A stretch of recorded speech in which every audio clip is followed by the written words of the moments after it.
एक समय की बात है। नगर में रहने वाला कबीर नाम का एक लड़का अपनी जिंदगी से बहुत निराश था। उसकी निराशा का कारण यह था कि वह अब तक कुछ भी नहीं कर रहा था। उसके माँ बाप उसे ताने मारते कि तेरे सारे मित्र कुछ ना कुछ कर रहे हैं, लेकिन तू अभी भी घर में ही बैठा हुआ है। मित्रों के बीच भी अक्सर उसका मजाक ही बनता। वह कहीं जाता तो लोग उससे पूछते कि क्या कर रहे हो। उसे यह बताने में बड़ी शर्म आती कि अभी वह कुछ भी नहीं कर रहा। धीरे धीरे उसने रिश्तेदारों के यहां जाना और लोगों से मिलना जुलना कम कर दिया। वह ज्यादातर समय अपने घर में ही बैठा रहता। वो अकेले में रोता, भगवान को कोसता और अपनी किस्मत को दोष देता। अब उसे अपनी जिंदगी बोझ लगने लगी थी। कभी कभी वह सोचता कि जब वे कुछ करने के लायक ही नहीं है तो फिर उसके जिंदा रहने का भी क्या फायदा। उसे तो मर जाना चाहिए। एक दिन वे अपने नगर की एक सड़क से गुजर रहा था। तभी उसने देखा कि एक गुरु दुख के ऊपर प्रवचन दे रहे हैं। वह भी वहीं भीड़ में पीछे बैठ गया और गुरु के प्रवचन सुनने लगा। गुरु बोल रहे थे कि दुख एक गुरु की भांति होता है जो हमें जीवन की सच्चाई दिखाता है और हमें सही से जीवन जीने का तरीका सिखाता है। आप चाहें तो अपने दुख रूपी गुरु से जीवन जीना भी सीख सकते हैं और चाहे तो उस दुख में डूबकर बैठकर रो भी सकते हैं। कबीर भी गुरु की ये सारी बातें ध्यान से सुन रहा था, लेकिन उसे गुरु की ये बातें सही नहीं लगी। उसने खड़े होकर कहा, दुख कुछ भी सिखा कर नहीं जाता, सिर्फ पीड़ा देकर जाता है। दुख की पीड़ा अनंत होती है। ऐसा लगता है इसके बाद कुछ भी नहीं होने वाला, कुछ भी नहीं मिलने वाला। मृत्यु भी उसके सामने छोटी लगने लगती है। गुरु ने कहा, आखिर क्या दुख है तुम्हें? कबीर ने अपना सारा दुख गुरु के समक्ष कह सुनाया और पूछा, क्या आपके पास मेरे इस दुख का कोई समाधान है? यह सुन गुरु मुस्कुराए और बोले, जिस दिन तुम्हारे जीवन में सच्चा दुख आए उस दिन मेरे पास आना, मैं तुम्हारे दुख का समाधान अवश्य करूंगा। इतना कहकर गुरु वहां से चले गए। कबीर ने सोचा, क्या मेरा दुख सच्चा नहीं है? क्या जिसने से गुजर रहा हूं वो छोटा है? कोई भी मेरे दुख को नहीं समझ सकता। जब मां बाप नहीं समझ पाए तो गुरु के समझेंगे। अपने दुखों से परेशान होकर कबीर ने एक निर्णय लिया कि अब वह कुछ करके दिखाएगा। उसने एक छोटा सा व्यापार शुरू किया, लेकिन उसमें उसे सफलता नहीं मिल रही थी। पर उसके घर वाले खुश थे कि वह कुछ तो प्रयास कर रहा है। वह अपने व्यापार में जुटा रहा और उसे धीरे धीरे सफलता भी मिलने लगी। फिर उसने रफ्तार पकड़ ली और सिर्फ 3 साल के अंदर ही वह एक बड़ा व्यापारी बन गया। अब कबीर के चारों तरफ ऐसे बहुत से लोग थे जो उसकी चिंता करते थे, उसे पसंद करते थे, उसके काम की प्रशंसा करते थे। अब उसके घर वाले भी उसकी प्रशंसा करते नहीं थकते थे। दिन प्रतिदिन उसके मित्रों की संख्या बढ़ती जा रही थी। अब वो अपनी जिंदगी से बहुत ही खुश था। उसके कुछ मित्रों ने उसे सलाह दी कि जब तुम बड़े व्यापारी बनकर इतने खुश हो तो सोचो कि अगर तुम इस नगर के, इस राज्य के सबसे बड़े व्यापारी बन जाओ तो तुम्हारे पास कितना सुख होगा, कितने लोग तुमसे जुड़ना चाहेंगे, तुम्हारा कितना यश फैलेगा। स्वयं राजा भी तुमसे मित्रता करना चाहेंगे और जरूरत पड़ने पर तुमसे ही धन उधार लेंगे। मित्रों की यह बात कबीर के मन में घर कर गई। अब उसने और भी धन कमाने का प्रयास शुरू कर दिया, लेकिन उसे यह सब कुछ बहुत ही जल्दी चाहिए था। वह सब कुछ प्राप्त करने में अपना ज्यादा समय बर्बाद नहीं करना चाहता था। इसीलिए उसने ऐसे भी कार्य करने शुरू कर दिए जो उचित नहीं थे। उसने बड़ी मात्रा में अपने मित्रों से धन उधार लेना शुरू कर दिया। ज्यादा मुनाफा कमाने के लालच में अपने सामान में मिलावट करने लगा। उसने दूसरे व्यापारियों के खिलाफ षड्यंत्र भी रचे, उन्हें डराया धमकाया। जैसा जैसा उसके मित्र उससे कहते गए वही करता गया। वह इन तरीकों से ज्यादा धन तो कमा रहा था, लेकिन अब उसके जीवन में सुकून नहीं रह गया था। उसके मन की शांति गायब हो गई थी। उसे रातों में नींद नहीं आती थी। सुख साधन की सारी वस्तुएं होने के बाद भी उसे किसी में सुख नहीं मिल रहा था। एक दिन कबीर अपनी बग्गी में सवार होकर कहीं जा रहा था। तभी रास्ते में उसे गुरु का आश्रम दिखा। वह रुक गया। वह गुरु के पास जाकर बोला, गुरुदेव, आपने कहा था कि जब तुम्हारे जीवन में सच्चा दुख आए तब मेरे पास आना। अब मैं बहुत दुखी हूं। मेरे रातों की नींद गायब हो गई है। मुझे कहीं सुकून नहीं मिल रहा।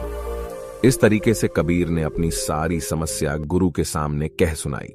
गुरु ने कहा, जब तुम मुझसे पहली बार मिले थे तब भी तुम किसी दुख में थे। तुमने उस दुख से क्या सीखा? कबीर नहीं कहा, मैंने सीखा कि सिर्फ सोचने और चिंता करने से कुछ नहीं होता। अपनी सोच को सच करने के लिए कर्म करना पड़ता है और सिर्फ कर्म करने से भी कुछ नहीं होता। अपने कर्म को अंतिम पड़ाव तक ले जाना भी आवश्यक होता है। चाहे रास्ते में कितनी मुश्किलें आईं, मन कितना ही निराश हो, कितना ही लगे कि अब आगे कुछ भी नहीं होने वाला, तब भी यह मानकर चलो कि मैं जो भी कर रहा हूं उसमें सफल अवश्य होगा। लोग सिर्फ सफल व्यक्ति को ही सम्मान देते हैं, फिर चाहे कोई कितना ही अच्छा क्यों ना हो, वह लोगों की नजरों में होता है। यह सब सुन गुरु मुस्कुराए और बोले, यह असली दुख नहीं है। जब तुम्हारे जीवन में असली दुख आए तब मेरे पास आना, मैं उसका समाधान अवश्य करूंगा। कबीर नहीं जाते समय गुरु को सोने के सिक्कों से भरा घड़ा भेंट किया। खड़ा देखकर गुरु ने कहा, यह मेरे किसी काम का नहीं, इसे उस पेड़ के नीचे गड्ढा खोदकर दफना दो। कबीर ने गुरु के कहे अनुसार घड़े को पेड़ के नीचे दफना दिया और वहां से चला गया। कुछ दिनों तक तो व्यापार अच्छी तरक्की कर रहा था, लेकिन गलत व्यापार की वजह से ही धीरे धीरे उसे व्यापार में घाटा होने लगा।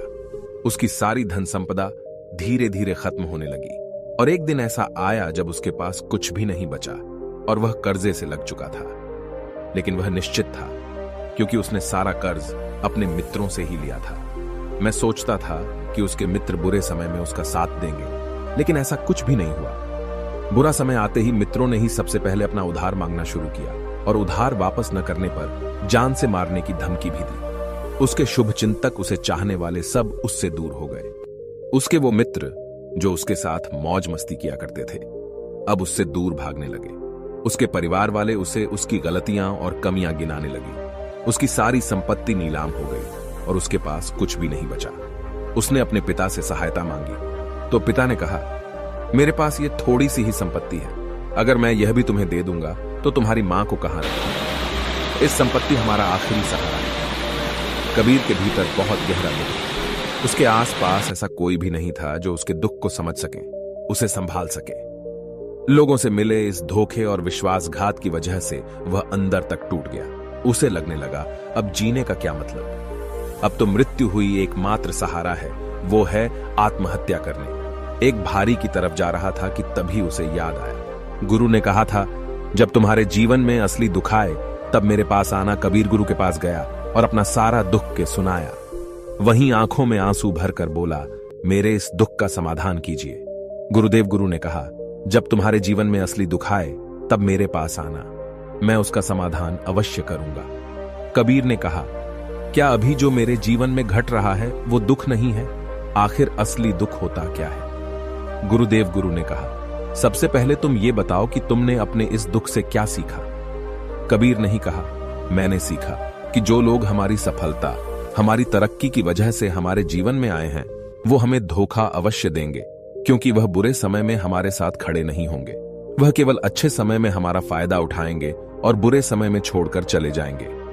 भरोसा केवल उन्हीं लोगों पर करना चाहिए जो हमारे बुरे समय में, असफलता के समय में हमारे साथ खड़े रहते हैं। लेकिन ऐसे लोग बहुत ही कम होते हैं, पर जिसके पास होते हैं उन्हें उनकी कद्र करनी चाहिए, उनका अपमान नहीं करना चाहिए।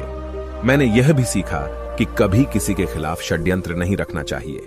ईमानदारी और धैर्य के साथ अपना काम करना चाहिए और कभी लालच नहीं करनी चाहिए। अपना सारा दुख और अनुभव बताने के बाद कबीर आंखों में आंसू भरकर गुरु के सामने बैठा रहा। थोड़ी देर बाद गुरु उठे और उस पेड़ के नीचे गड्ढा खोदकर वह घड़ा बाहर निकाला जो सोने के सिक्कों से भरा हुआ था और उसे कबीर को दे दिया और कहा, जब तुम्हारे जीवन में असली दुख आए तब मेरे पास आना। कबीर ने गुरु को धन्यवाद दिया और उन्हें प्रणाम कर वहां से चला गया। उसने उस ढंग से एक छोटा व्यापार शुरू किया। अब वह एक छोटा व्यापारी बनकर भी खुश था। उसने पूरी लगन और ईमानदारी से व्यापार किया। देखते ही देखते वह अपने नगर का फिर एक बड़ा व्यापारी बन गया। उसका जीवन खुशियों और सुविधाओं से भर गया। लेकिन कोई कितना भी अच्छा हो, कितना भी अच्छा काम करें, दान करें, पुण्य करें, लोगों की मदद करें, लेकिन जीवन में दुख तो आता ही है। तो कबीर के जीवन में भी दुख आया। उसके माता पिता की मृत्यु के रूप में वो दोनों एक ही दिन मृत्यु को प्राप्त हो गए। कबीर अपने माता पिता से बहुत प्रेम करता था, इसलिए उसे उनकी मृत्यु से बहुत गहरा आघात पहुंचा। वह उन दोनों के पार्थिव शरीर को शमशान घाट ले गया, जहां उनकी अंतिम क्रिया की गई। वहां उसने अपने माता पिता के शरीर को जलते हुए देखा तो उसका मन बेचैन हो गया। उसके अंदर बहुत से प्रश्न उठने लगे हैं। घर वापस आया तो उसने अपने माता पिता के घर और संपत्ति को देखा, जिसके लिए उसके पिता हमेशा लड़ते रहते थे। आज वह लावारिस पड़ी है। आज उसकी देखरेख करने वाले, उसके लिए लड़ने वाले इस दुनिया से चले गए। उसके पिता ने जो भी कमाया था, जो भी बनाया था, वो सब यहीं रह गया था। 1 दिन पहले तक किसी से भी अपनी संपत्ति के लिए लड़ जाने वाले उसके पिता आज खुद इस दुनिया से अलविदा हो गए थे। उसका मन इसी तरह के अनेक विचारों के भंवर में फंसा हुआ था। उसे अंदर से अकेलापन और डर महसूस हो रहा था। उसे कुछ खालीपन सा महसूस हो रहा था। उसे लग रहा था कुछ तो है जिससे वो समझ नहीं पा रहा। इसीलिए वो गुरु के पास गया। उसे देखते हुए गुरु ने कहा, क्या जीवन में कोई दुख है? कबीर नहीं कहा, वैसे तो जीवन में कोई दुख नहीं है गुरुदेव, सब सुख है, सब अच्छा चल रहा है, लेकिन आज मेरे माता पिता की मृत्यु हो गई। इस घटना से मेरा मन बहुत दुखी और बेचैन है। गुरु ने कहा, इसमें दुखी होने वाली कौन सी बात है? 1 दिन तो सभी के प्रियजनों को मरना ही है। हमेशा जीवित ना तो कोई रहा है और ना ही कोई रहेगा। एक दिन तो तुम्हें भी मरना ही है।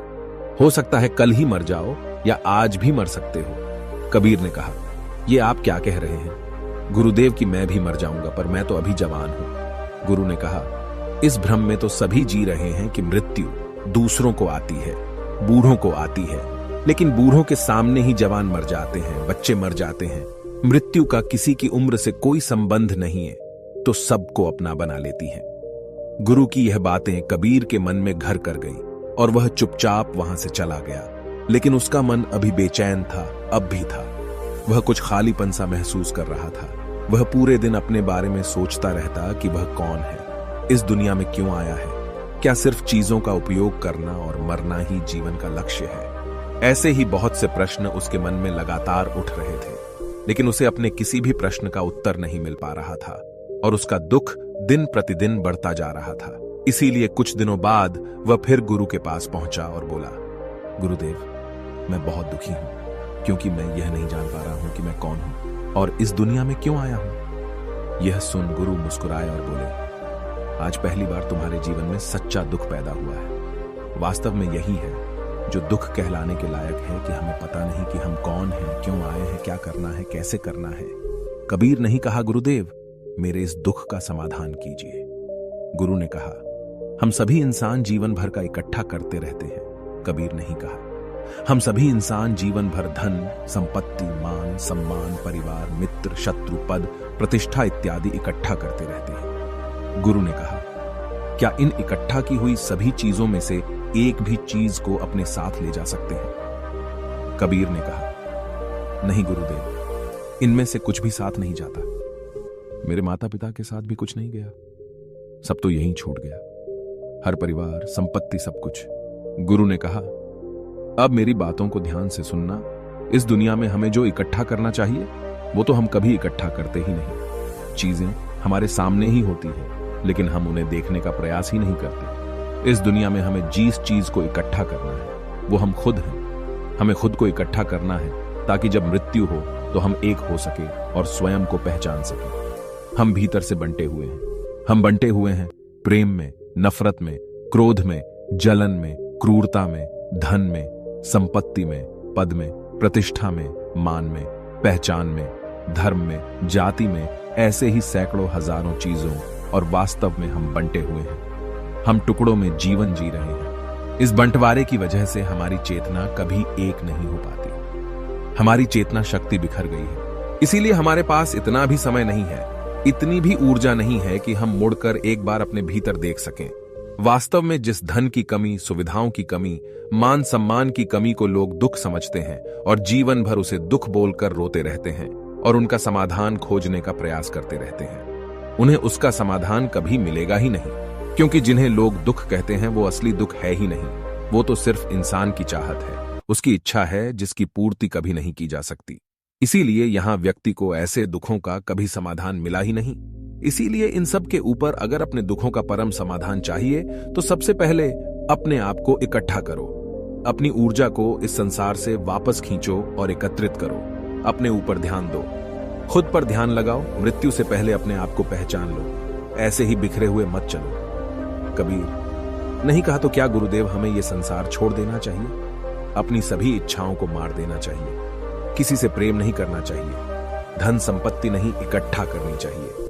मान सम्मान की आशा छोड़ देनी चाहिए। गुरु ने कहा, एक बिखरे हुए मनुष्य के अंदर से कामनाएं, इच्छाएं और वासनाएं ऐसे ही निकलती हैं जैसे पहाड़ से कोई पत्थर गिर रहा हो जिस पर पहाड़ का कोई नियंत्रण नहीं है। सिवाय देखने, परेशान होने और कुछ खोने के। इसी प्रकार एक बिखरे हुए मनुष्य की इच्छाएं अनियंत्रित और दुखदायी होती हैं। उसका अनियंत्रित मन कुछ भी इच्छाएं और कल्पनाएं करता रहता है और दुखी होता रहता है।